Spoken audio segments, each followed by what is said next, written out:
topic for today is all about Property Management System or PMS.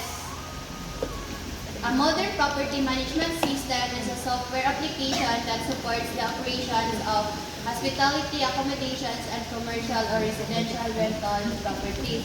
So ang PMS ay usa siya ka software na nag-centralizes and automates daily operations for hotels, not just the hotels but also ang mga hospitals, agencies, and mga governments. But let's focus on the hotels.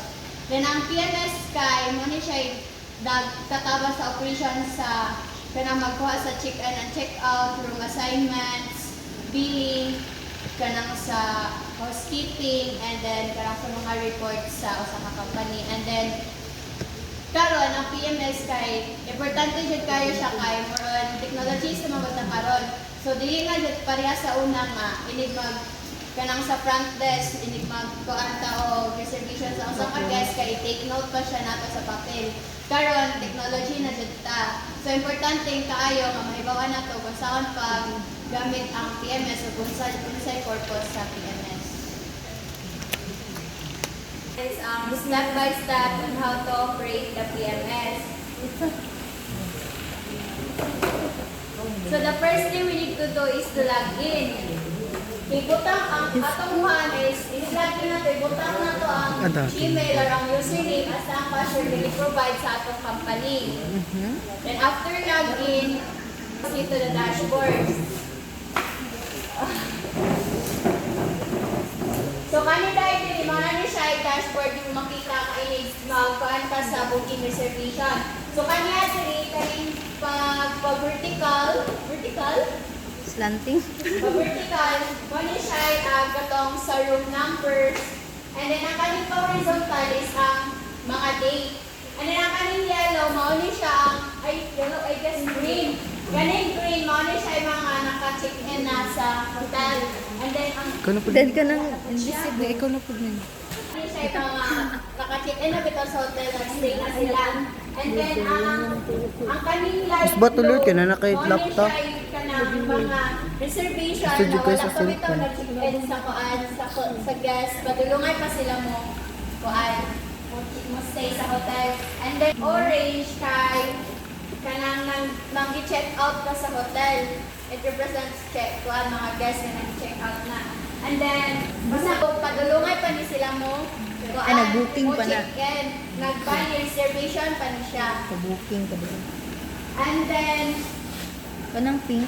if magkuan na ta, mag-create na ta o kanang bookings kay either i-click na to ni create new booking diri sa ibabaw or i-click na to ang date kung ano sa ang guest gusto mo kuan kano sa ang guest magpa-reserve og kuan room. Either diri ra create new booking click or diri sa date. Date on sa kanang pangitan. Kani mo kuan mo check-in ka sa room 111. Dayon diri ko sa November 19. So bali kani November 19, click na to yung column diri kani kuan diri kani sa tawag ganing box gali style ba na siya. Tungod na to sa 111 of sa November 19. Then after na to mo paan na to nga i-click tong paan mo na din siya mo gawas. Ang type niya is reservation. And then, diri sa paan, kani siya, kani from, ni siya, kung kano sa magsugod o check-in ang guest, o kano sa, then kani po, ni siya, kano sa sila check out. Then kani, mo na ni siya nakarefer kung pila silang ka-days mo stay sa hotel. And then, kani accommodating, mo ni siya diri kung pila ka-adult ang mo check-in and then kung nabay children or wala. Then, kaning sa charging with, kay man siya room charge. Day. If either nakakuan man siya o daily rate, na naman siya yung choices, then kuan na rin, i-click mo din sa sa daily rate, mo din sa na itong price niya din. And then din Custom. And then, dito sa customers, i-type lang nimo ang name sa customers, then if ang guest kay naka-check-in na hotel, so pop up nang iya ang name after typing a few letters of their name. So, i-click ra nimo ni siya if nakakuan na ang guest, naka-stay na sa inyo ang hotel. And then, after ninyo itong i-click, kani ako gawas, muna siya mga information sa guest na naka-check-in na before. Pero kung itong guest na wala pa ka-check-in, inyo dyan i-input ang mga information na needed sa na information sa guest. Like name, phone, address, then ilang katong credit card number. Then after kato na dayan, if ma-input na tanong information na needed, i-click na din kami na itong pan-reservos nga reservation. Then after ato, naman to siya. Dayan, if ang client kay nana dito sa mismo sa hotel, i-click na dayan ni other actions, nani siya sa kilid sa kuan. Kaning dire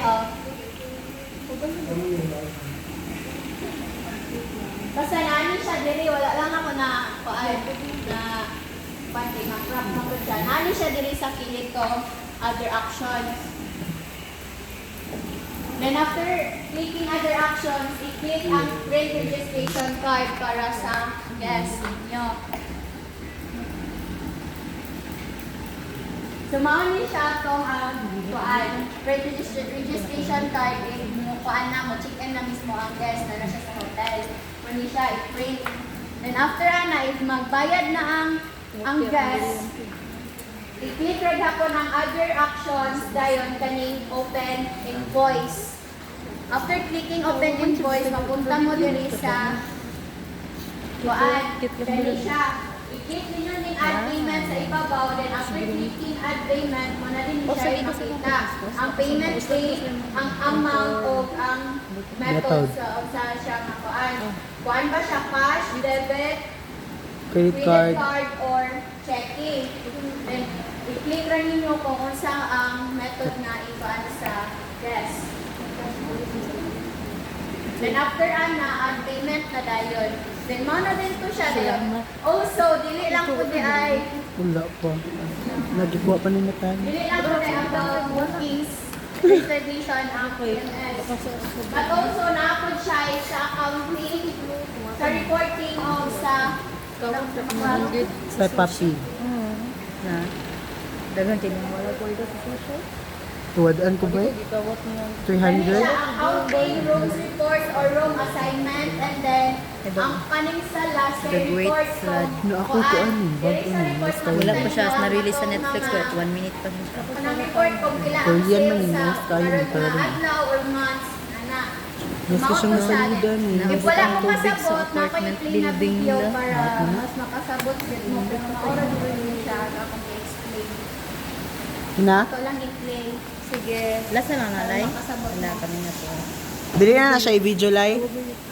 Walang video, dili na lang i-video.